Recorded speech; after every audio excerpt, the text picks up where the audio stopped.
¿qué tal, hermanitos de los apóstoles de los Sagrados Corazones de Jesús y de María?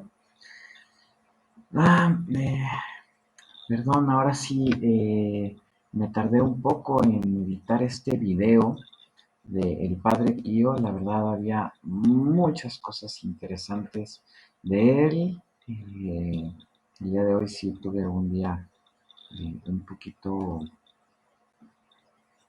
complicado, pero sí quisiera hablar de algunas cosas del Padre Pío.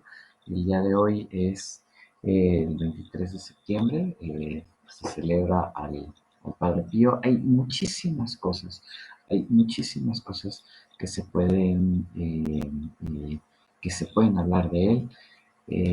Quiero yo hablar de las que a mí más me llamaron la atención. Bueno, hay muchas cosas que me llaman la atención, pero creo yo que para esta ocasión escogí estas porque creo que pueden servir para las cosas actuales que se están presentando. Y creo yo que, pues bueno, hay muchas cosas. Quiero decir que fue un santo excelente, a pesar de todos los problemas que se le manifestaron. Y pues bueno, pues vamos a empezar.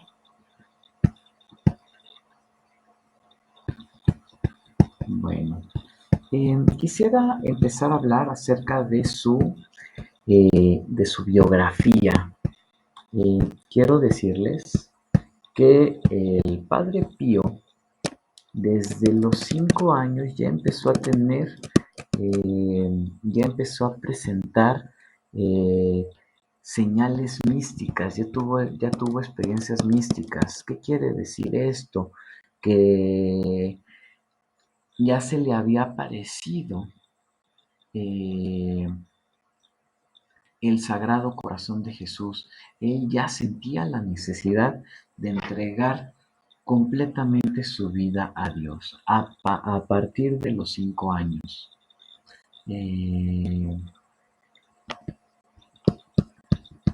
Más adelante,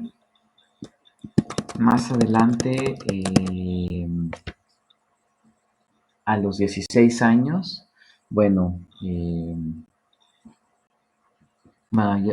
bueno, yo sé que todos le conocemos como el Padre Pío, pero su verdadero nombre es, o su nombre de pila, es Francesco Forgione,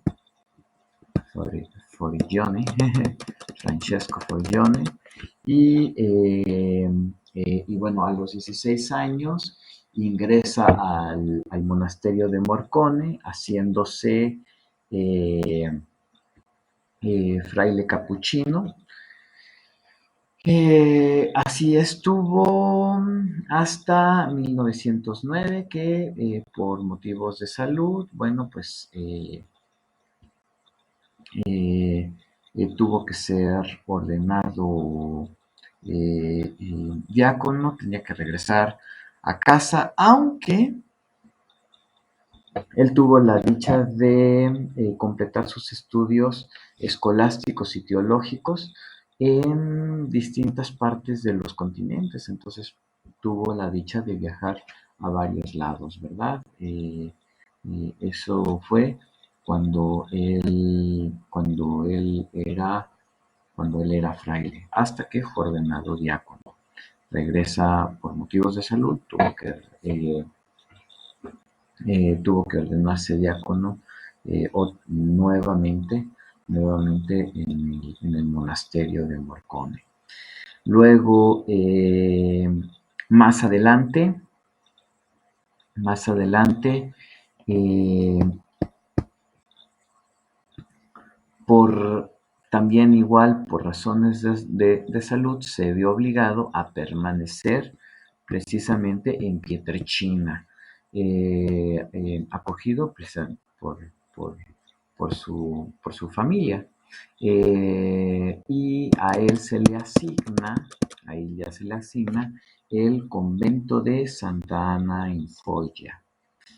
En 1910 es nombrado sacerdote en la capilla de Duomo Benevento, con la presencia únicamente de su mami, ya que su padre había emigrado a los Estados Unidos.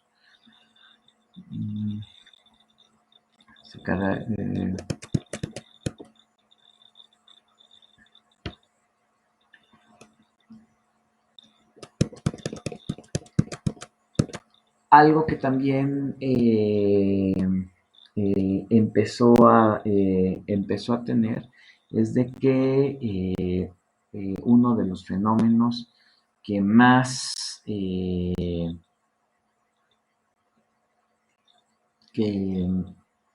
que más le tenía era de que obviamente pues se le presentaran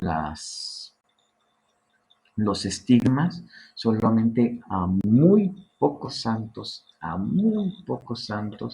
Dios le concede presentar la señal de las estigmas dentro de su cuerpo. Y pues él, eh, Dios lo seleccionó para que sufra las estigmas junto con él. A él se lo encomendó. Eh, eso fue cuando ya se le asignó la última capilla, eh, que fue la de San Giovanni de Rotondo. Eh, ese, y, eh, y de ahí y él ya se queda justamente ahí, en ese convento, en San Giovanni de Rotondo, ahí se queda para siempre. De hecho, su cuerpo permanece incorrupto, justamente ahí, en San Giovanni de Rotondo. Mm,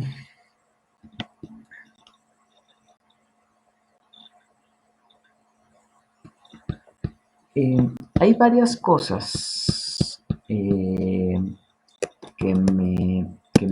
me gustaron de él, o sea, cómo toma cómo se toman las calumnias, las acusaciones, o sea, pues pensaban obviamente que las manifestaciones que se le manifestaban en su cuerpo, pues que él mismo se las provocaba, que estaba loco, etcétera. O sea, lo empezaron a calumniar muy, muy, muy feo, e inclusive, pues obviamente hasta lo llegaron hasta suspender de sus ministerios, a excepción de las misas que habría tenido que realizar solo o sin fieles en la capilla interna del convento. Eso obviamente pues preocupó a muchos que eran devotos de él. Eh, por lo tanto, como se llama, sí empezaron a hacer presión para que él otra vez vuelva a, ¿cómo se llama? Vuelva a ejercer su ministerio. Pero fíjense que tuvo varias cosas importantes. Otra cosa que también tenía es de que, al igual que el santo cura de Ars, presentó tres características. El diablo lo acosaba, al igual que el santo cura de Ars. El, Todos querían asistir a sus misas.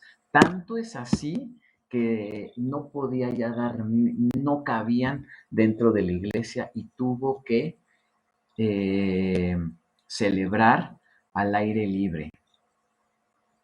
Y otra de las cosas, también todos se querían confesar con él. Entonces había colas enormes para confesarse con él. Y aquí yo quiero decir algunas cosas. Fíjense que él en la confesión, obviamente pues también tenía los mismos dones. Dios le concedió los mismos dones que el santo cura de Ars, es decir, ya conocía la intención y el estado del alma del confesor, e inclusive les ayudaba a recordar sus pecados o que estaban olvidados u ocultos. Por ejemplo, cuando confesó a su papá, ya había yo dicho que su papá se fue a los Estados Unidos, y cuando regresa, pues su papá, ya cuando estaba en su lecho de muerte, su papá le dice, no, dile a tu Dios que, ¿cómo se llama? No me deje morir, etcétera, etcétera, etcétera, etcétera. Y el padre Pío le dijo, eso yo no se lo puedo exigir a Dios. Lo que puedo hacer por ti es que te voy a confesar para que te presentes bien ante Dios y que Dios te perdone. ¿Quieres que te ayude? Y ya el padre, su papá dijo que sí. Y entonces le dijo, lo primero que le dijo es, solamente tú vas a decir, perdón Dios, perdón. Y le dijo, ¿te arrepientes de haber engañado a mi mamá con aquella mujer americana? Y el padre en ese momento le dice, ¿tú cómo sabes eso? Tú solamente di, perdón, Señor, perdón. Y ya. Eh, algo que vi es cuando se confesó una persona que a su imagen le aventó un zapato y, le, y, y cuando le dice, ¿es todo lo que recuerdas? Sí. Y el zapatazo que le aventaste a mi fotografía, pues se lo recordó.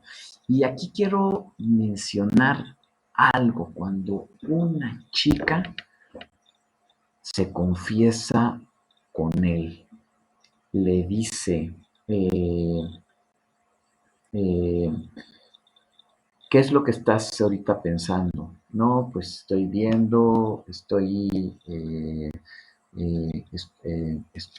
viendo una gran manifestación de varios sacerdotes y un papa.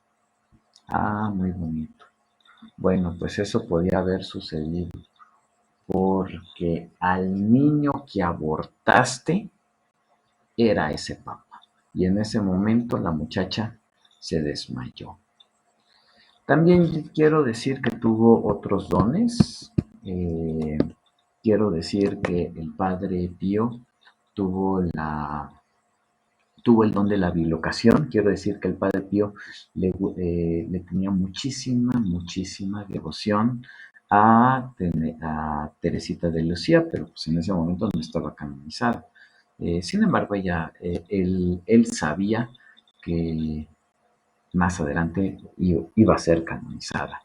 Eh, como habíamos mencionado antes, por problemas de salud, él tenía que estar en San Giovanni Rotondo, no podía salir de ahí. Sin embargo, Dios, con el don de la bilocación, le permitió estar tanto en San Giovanni Rotondo como como en la canonización de Santa Teresita de Lucía. También obviamente conoció a Karol Wojtyla, y también sabía que él iba a ser un gran papa. Y ya para finalizar, quiero decir que obviamente pues su cuerpo permanece incorrupto, ¿verdad? Igual ahí en el nuevo santuario de San Giovanni Rotondo. Y quiero decir algo que me gustaba de él, es de que también las almitas del purgatorio se le aparecían, ¿verdad? Las almitas del purgatorio también se le aparecían, y entonces había una almita que le decía, Padre,